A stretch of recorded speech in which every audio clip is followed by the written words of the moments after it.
billions making plays on Underdog, and you could be next. Underdog, make plays, win money. I have had so much fun on this app, had a great time with my beloved St. Louis Cardinals, now gearing up for the NFL season. Play and win at Underdog using promo code Glover to score $50. This is the Verizon Extra Innings Show. Verizon, the most reliable 5G in St. Louis. Santana's pitch. Burleson swings, and he drives it to center field. That's it deep. Back to the wall. It's a gunner! It's a gunner and a Redbird winner! A game winner for Alec Burleson. Light up the night in downtown St. Louis. 2 pitches, 2 outs on Nootbaar and Wynn. And then Burleson unloads over the center field fence. A team meeting at home plate. They are mobbing Alec Burleson, and the fireworks light up downtown St. Louis. What a fantastic call by the voice of the Cardinals, John Rooney, as the Cardinals get the walk-off win against Pittsburgh, winning tonight by a 7-6 score. Welcome into the Extra Innings Show right here on KMOX. My name is Matt Pauley. It is great to be able to talk to you. It's always great to talk to you, but it's especially great after the Cardinals get a win and a walk-off win for that. Cardinals get the win tonight, opening up the series. The Extra Innings Show being presented by Gray Bar. Gray Bar is your distributor for electrical and datacom needs. So many ways to get connected with the program. If you would like to do so tonight, you can call or text the phone number 314-436-7900. That's 314-436-7900. You can tweet at me at Matt Pauley on air, MattPauley on air. Or for those of you who are watching on the video stream, feel free to just leave a comment on the chat, and we will address those as we go along tonight. It's hard to figure out what you want to start with in this game. I guess we should start with the walk-off, because the Cardinals had allowed Pittsburgh to score a run in the top of the 9th inning to tie it up after the Cardinals had a nice comeback themselves. Down 4-1, they had a 5-run 5th inning, putting together one of their best innings of the season. And then Alec Burleson, who had a great night, comes up to the plate and hits a home run and hits the living you-know-what out of it, and is able to clear the wall there in center field, and the Cardinals get the win on the Alec Burleson 2-out bottom of the 9th home run. So that's one thing. We already have a comment from Terry coming in here, and this may actually be my favorite thing about the game. Terry mentions the fact that Mason Wynn did a good job of backing up over at third base. Terry also mentions Nathan Church, and we might be able to get to that part of the comment later on. But the Mason Wynn thing was, man, what a great play by him. And I described it earlier almost like he's a tight end running a slant play, and the ball, Kyle Leahy just let that ball go, and it was going up the line. I don't know how Wynn got there. When a shortstop backing up third and making that play is ridiculous. It doesn't happen. And if Mason Wynn doesn't make that play, the Cardinals probably don't win this game. And that was a really cool moment. That was a really cool moment in this game to see Wynn do that. And one of the things that bug me sometimes in baseball games is when there's a great moment or a great play, but it ends up happening in a game that the team loses. And it's almost like that moment loses some of its importance, some of its oomph. You don't remember the game for that moment because that team didn't win the game. So that it makes me that much happier that the Cardinals find a way to win this game tonight, because that Mason Wynn play meant so much. I thought Michael McGreevy was good. And I realized that he gave up his final line doesn't look great. 4 runs, 6 hits, 6 innings. But when you really break that down a little bit, I had no problem with what McGreevy did today. He had 2 pitches in the 3rd inning that I'm sure he'd like to have back, and they came up with just monster, no doubt, home runs. I mean, those things were gone in a split second, seemingly. But what does he do after that? He locks right back in, and he completes the next 3 innings. He gives you 6 once again. So I liked what the Cardinals got from McGreevy. He gives up a couple home runs. The final line doesn't look great. I always talk about the box score telling a story. I don't think the box score totally tells the story today with McGreevy. I think I think he was pretty darn good. And I really, one of the things I talk about a lot with McGreevy, and I talk about it because Ollie talks about it. I'm playing off. I've heard him mention it a couple times, and I agree with it completely. So I've picked up on it as well. McGreevy has this remarkable ability to bounce back, and he bounces back in different ways. Sometimes he bounces back like today, where he had a tough third inning and he bounces back to pitch really well and put up zeros in the 4th, 5th, and 6th. Sometimes he bounces back in the sense that he has a bad outing and his next outing is really good. Sometimes he bounces back that he faces off a team, struggles against a team, and then faces that team again and has success against them. So the bounce back doesn't always look the same for McGreevy, but it keeps happening, and I like that. And then the final thing, and I'm sure we're going to talk about this a fair amount, is the Wilson Contreras situation. Maybe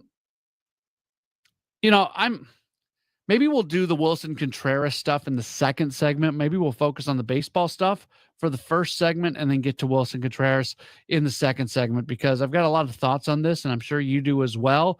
So yeah, I think we're going to do that. If everybody's okay with that, let's focus on the baseball stuff here in segment number 1, and then we'll come back with the Wilson Contreras stuff in segment number 2. That way we can devote some substantial time to that and have a kind of a solid conversation, because there was a lot going on there.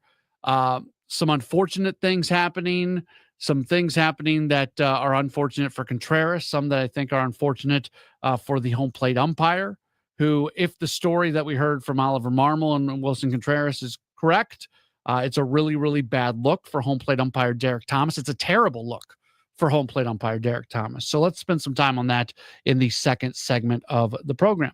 Let's go to Karen, who has given us a call. Hey, Karen, you're on the Extra Innings Show. Hey, Matt, how you doing? Doing all right. Thanks for the call. I just have a question. I'm glad the Cardinals got the win. I'm glad they did get the win, but I was just wondering why the Pittsburgh Pirates take their starter out after 4 innings. Yeah, appreciate the phone call. He's been injured a lot now. In his last start against Toronto, he was allowed to go 5 innings and throw 75 pitches. Tonight he went 4 innings and played and threw 53 pitches, so it was a little bit of a step back. But I believe it's just connected to the fact that this is only his 3rd start of the year. He has not, unless something happened that I was not aware of, and I'll just make sure. But I think it was just a fairly young pitcher, especially young in terms of how much he's actually pitched, because he missed all of last season and the most of this season.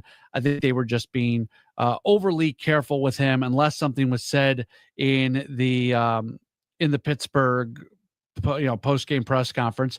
And I just did a Twitter search for Johan Oviedo to see whether or not something was said, and I don't see anything. A lot of Pirates fans are asking the exact same question that Karen has that Karen said. So that's what I think it is. I think it's just they're being careful with him coming off the injury. So appreciate that phone call again. 314-436-7900, 314-436-7900. Got a text message from our guy Ball Game. Says the tip of the cap goes to Texter Terry for pointing out something I couldn't see listening to the radio with Mason Wynn, and a raise to the glass to Alec Burleson for the 4 hits and the walk-off. 25-cent drinks going to taste good tomorrow. Yeah, that I can't talk about it enough. I'm trying to remember a Mason Wynn play, like the play that Mason Wynn made tonight. I'm trying to remember like that type of play in that kind of moment. It was the effort that it takes to get there, to go back up and then be close enough to make that play. Man, that's my favorite part about this game. I can't stop thinking about it. I can't stop talking about it. It was such an amazing part. I'm glad Oliver Marmol talked about it in his post-game press conference. That's the moment in this game that should outshine every other moment in this game for sure. Message comes in from Sam, says that was a nice job by McGreevy, bouncing back after giving up the four runs in the first 3 innings and not giving up anything after in his 6th inning start. He just keeps going 6 innings. And Ollie said in the post game that they wanted him to go back out for the 6th so he could get at least get a taste of the 6th inning in this game. In the month of August, he has thrown 6 innings in all 5 of his starts. He is right now in the month of August, he has a 3-0 record, a 3.90 ERA. And it's fun to watch McGreevy pitch. It's fun to watch him go out and find ways to impact the game. Gets a little bit banged up, and he's able to just come back through. Banged up in the sense of giving up runs. So that was a good start for him. Again, I struck out a career high 7 batters, induces a double play in his 3rd straight game, matches his career long streak that he had in September of 2024. Multiple double plays for the first time in his career. Here's the number. And always the Cardinals PR staff always does a great job of putting together these post-game stats for us. Started a game the Cardinals won for a 7th time in his 10 starts this season and 10th time in 13 career starts. Something that was kind of trending on social media here over the last few days is what would it look like if the Cardinals would have made the move earlier with Fedde out and McGreevy in? It's something that's fun to talk about. It's also kind of a low-hanging fruit sort of thing. Like there was a point where it felt like the clock had run out on Eric Fedde, and there was a handful of more starts that he went out there for. He had an okay start to the season. Like, it didn't become a really clear thing that Fedde needed to not be in the rotation anymore until a few starts before his final start. So that's why I don't like the whole what would it look like if they would have traded those 2 guys out earlier on in the season. But the point is, McGreevy has given you a chance to win so often, and it's fun to watch the way he pitches, and he's a guy that you're going to be able to count on going into next season. Now, he hasn't gone through the grind of a Major League Baseball season from game 1 to game 162. So that's going to be part of what we're watching next year with him, is his ability to post from game 1 to 162. But I think what we're seeing right now from McGreevy shows you a guy that's going to continue to go out and give you a chance to win more often than not. Tate Ryan sends in a message, says, great win by the Cardinals tonight. I really like the walk-off home run. Yeah, I think a lot of people liked the walk-off home run. That was something for sure that everybody enjoyed. Teresa sends in a message, says, let's see, this is where our terrible texting system, I want to make sure I get this right, says, the guys definitely showed their juice tonight. McGreevy doing his job. So appreciate her getting in there with a text message as well. Again, the Cardinals do come away with the victory. 7-6 is the final score tonight over the Pirates. Alec Burleson, some of the numbers on his walk-off, as this was something that he registers a career-high 4 hits. He produces his first career walk-off RBI with his 16th home run of the year. Gets his career high 21st double of the season. He surpasses his previous high of 20 from each of the last 2 seasons. Leads the team now with 121 hits on the season. Gets his 32nd multi-hit effort of the season as well, tying Wilson Contreras. So good night for Alec Burleson. Good night for Michael McGreevy. Good night for the Cardinals. Cardinals with their 5th walk-off win of the season, their first since June 21st against Cincinnati. They walk off the Pirates for the first time since April of 2023. They did that in 10 innings. Good win all the way around. Cardinals knock off the Pirates by a 7-6 score. So that's the baseball side of it. Those are your headlines from the baseball side of it. Walk-off home run from Alec Burleson. 4 for 5 day for Alec Burleson. Mason Wynn with a ridiculous play, just backing up a ball and saving a run and keeping this game in a spot where the Cardinals can win. Michael McGreevy having 1 inning where he gives up 3 home runs on 2 big swings that each go for home runs. But outside of that, having a really, really solid night. That is the baseball side of it. Let's jump into the non-baseball side of it in our next segment. I'm sure people are going to want to talk about this because there was, unfortunately, a situation with Wilson Contreras where it really seems like the umpire made a mistake, heard something that wasn't said. One of two things is true. Either the umpire heard something that wasn't said, or Wilson Contreras is not telling the truth about what was said. It is one of two things that happened tonight. I tend to believe Wilson Contreras, and I would assume with the microphones and everything that exist all over the place in a baseball game, that they are going to figure out what was said for sure. So we'll jump into that part of it. We'll do that in our next segment before we wrap things up. It is the Extra Innings Show. We are being presented, as always, by our friends over at Gray Bar. Gray Bar is your distributor for electrical and datacom needs. More in a moment here on KMOX. You might know Gray Bar for cable and connectivity, but there's one more thing you should know us for that can help optimize your project's total value, like our comprehensive electronic solutions for security, AV, wireless, and networking, or our specialized job site services, like material staging and kitting, or maybe our logistics specialists, who can help you identify efficiencies and ensure just-in-time delivery. So consider what one more thing you may need to optimize your bottom line, and get to know us for that. Yep, Gray Bar does that. At Sandberg Phoenix, we are more than just a law firm. Our attorneys are committed to you, your business, and your community. From startups to established businesses to estate plans, we are ready to serve you in the areas of business litigation, intellectual property, health law, and products liability. With offices in Missouri and Illinois, you can conveniently visit us today at sandbergphoenix.com. That's sandbergphoenix.com. The choice of a lawyer is an important decision and should not be based solely upon advertising. There's a big red barn where you say green. Norm's Bargain Barn. On discount windows, doors, and things. Norm's Bargain Barn. Hi, I'm Norm Wilkie. Come see my new selection of Amish cabinetry made by my good Amish friends at Countrywood Products. We now stock 5 styles of cabinetry for you to choose from. When you need to save on discount windows, doors, and cabinetry, come to Norm's Bargain Barn. With locations in Shiloh and Fenton at the bottom of Gravois Bluffs. Visit normsbargainbarn.com. That's normsbargainbarn.com. You know Gray Bar for electrical parts, but there's one more thing you may not be thinking of us for that can help maximize your next project's total value. Our pre-project planning services are designed to help you win the bid, save on labor costs, and keep your installers productive across your entire build. The sooner you call us, the better. Because when we're there from the beginning, we can anticipate your needs and help you solve problems before they become problems. Yep, Gray Bar does that. Now, back to the Verizon Extra Innings Show. Here's a shot up the middle, and that's past the second baseman Gonzalez. 2-run score, tie game, as Contreras blistered the ball up the middle. 3 hits in a row, we're tied.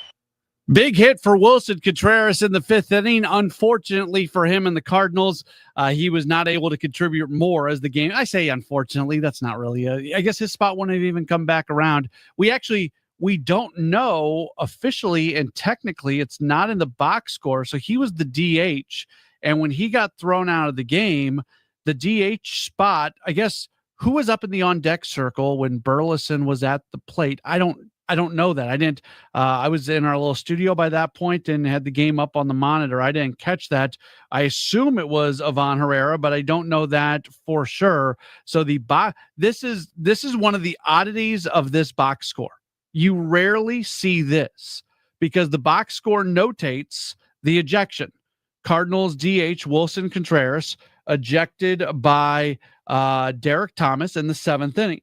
Yet when you go up to the top of the box score where it lists all the players, there is no player underneath of Contreras inserting him into the lineup because he was the DH and the DH's spot never came up if he's in a position when somebody has to go take his position. So it would change in the box score. So that's something that you rarely would see in a box score where a guy is thrown out in an innings that's not the 9th, basically, and they're not replaced on the actual box score. So for the baseball nerds out there like me, that's one thing to take away from this ejection.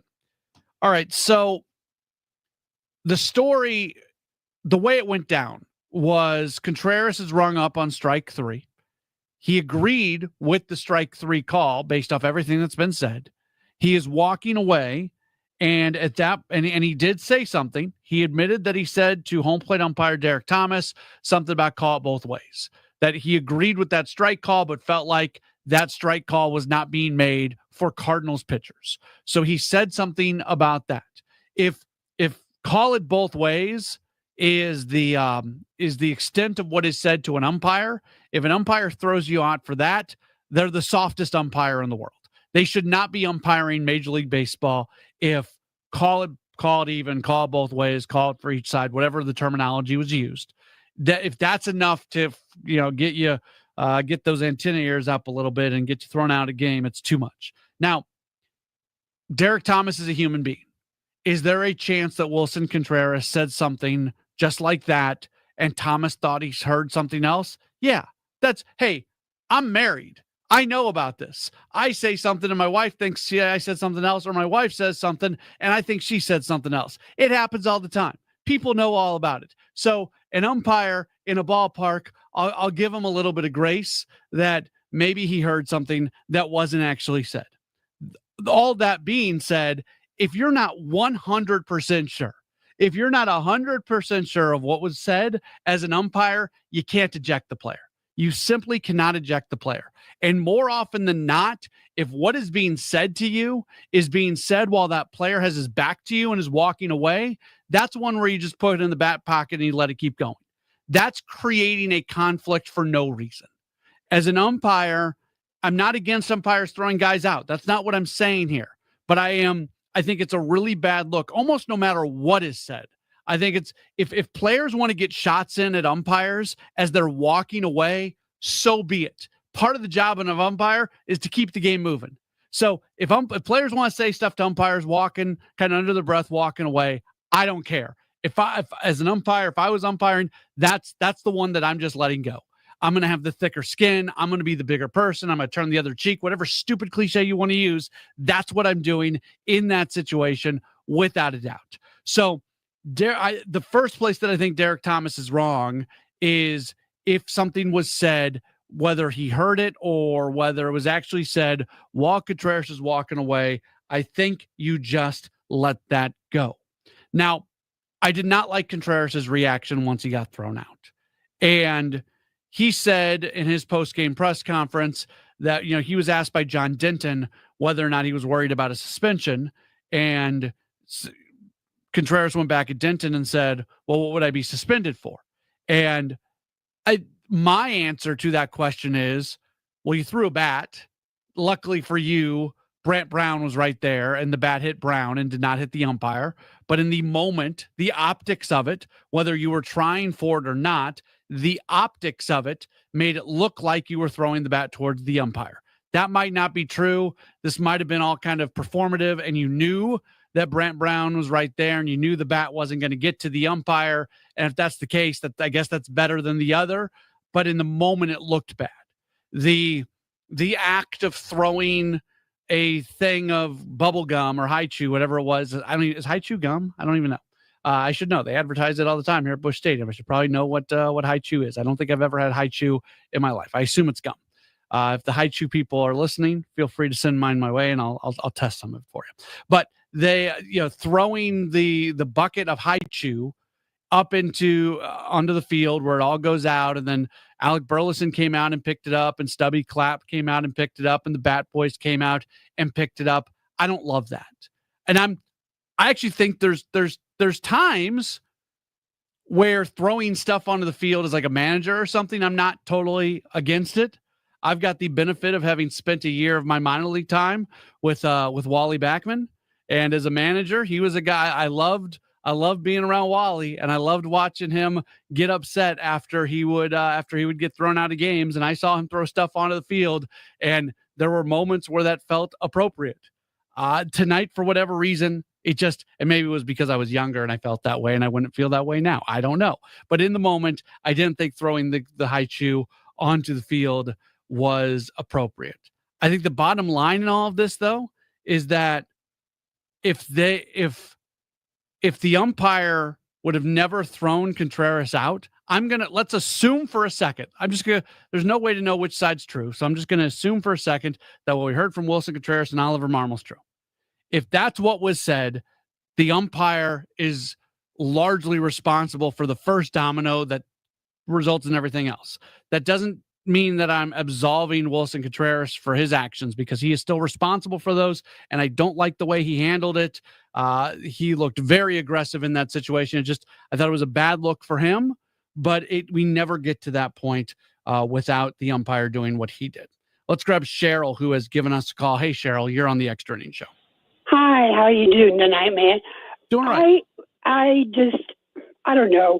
This whole thing tonight has just boggled me, and I don't feel like if there's going to be any suspensions, it shouldn't be one. It should be both. Because, they're both going to stick up for saying what they think was said and what was heard. They're not going to give in. So how are you going to punish one without the other? So you're saying you think Major League Baseball should punish the umpire, Derek Thomas, in addition to Wilson Contreras? Absolutely. Okay. All right. I appreciate.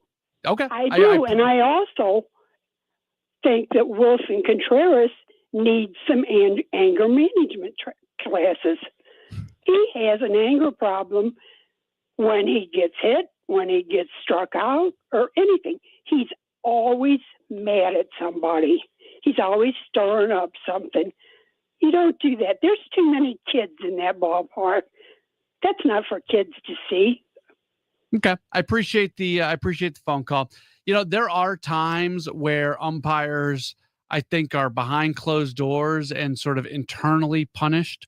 I don't know if it's a suspension or a punishment, but all of a sudden you'll just notice there'll be a controversial play, or an umpire will mess something up, and then all of a sudden you'll look at some box scores and you'll notice, hey, that umpire hasn't worked for 4 days. That umpire hasn't worked for a week or so. I do think that happens. I've always been a big believer in a little bit more transparency when it comes to umpires. And look, they have a very strong union behind them. And this is not an anti-union statement, but it is the umpires union is pretty strong in the way that they do things. And I think most people would like to know when umpires are punished, because it feels like there's no accountability. It feels like umpiring is a career just completely void of accountability. And sometimes that's all you want. Sometimes you just want to know that this umpire screwed up. This umpire handled something in a wrong way, and they have been punished for it. And I don't know what good that really does. It just kind of makes you feel better about the situation. In the NBA, when they do that final 2-minute report, there's something nice about watching your team get hosed on a call and then reading on a piece of paper that said, somebody else messed up. So I don't know. I appreciate it. Wilson Contreras is a really, really energetic player. He has a ton of energy. And when you've got a ton of energy and a ton of emotion, it comes out both positively and negatively. This is not, again, I didn't love the way Contreras handled the situation tonight. Not trying to run away from that whatsoever. But I love the way Contreras plays the game. I love the energy he brings, the enthusiasm that he brings. And it's more positive than negative more often than not.